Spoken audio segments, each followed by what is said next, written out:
നേതൃത്വം നൽകിയ ആളാണ്, സ്വാമിജിയാണ് ശാശ്വതികാനന്ദ സ്വാമികൾ.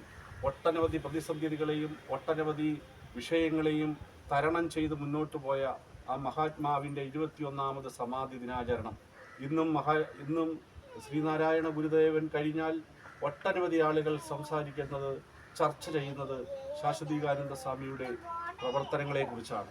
അദ്ദേഹമാണ് ഈ സംസ്ഥാനത്ത് പിന്നോക്കക്കാരനെയും സാധാരണക്കാരനെയും ഒരു കുടക്കീഴിലാക്കി ശക്തമായി മുന്നോട്ട് നയിക്കുവാൻ പ്രേരണ നൽകി അഹോരാത്രം പ്രവർത്തിച്ചതെന്ന് ഈ അവസരത്തിൽ സൂചിപ്പിച്ചുകൊണ്ട് അദ്ദേഹത്തിൻ്റെ ആത്മാവിന് നിത്യശാന്തി നേരുവാൻ പ്രാർത്ഥിച്ചുകൊണ്ട് ഇന്ന് എഴുകോണിൽ നിന്നും മറ്റ് നാനാ പ്രദേശങ്ങളിൽ നിന്നും ഇവിടെ എത്തിയ മുഴുവൻ ശ്രീനാരായണീയ ഈ ഗുരുധർമ്മ പ്രചരണ സഭയുടെ എല്ലാവർക്കും പ്രത്യേകമായ നന്ദിയും കടപ്പാടും അറിയിച്ചുകൊണ്ട് അദ്ദേഹത്തിൻ്റെ ആത്മാവിന് നിത്യശാന്തി നേർന്നുകൊണ്ട് അദ്ദേഹത്തിൻ്റെ ആത്മാവിന് നിത്യശാന്തി നേർന്നതോടൊപ്പം അദ്ദേഹത്തിൻ്റെ ആശയങ്ങൾ, അദ്ദേഹം ഉയർത്തിക്കാട്ടിയ വഴികൾ അത് നമുക്കെല്ലാവർക്കും ദീപം തെളിയിക്കുവാൻ, അതുവഴി മുന്നോട്ട് നീങ്ങുവാൻ കഴിയട്ടെ എന്ന് ആശംസിച്ചുകൊണ്ട് ഞാൻ നിർത്തുന്നു. നന്ദി.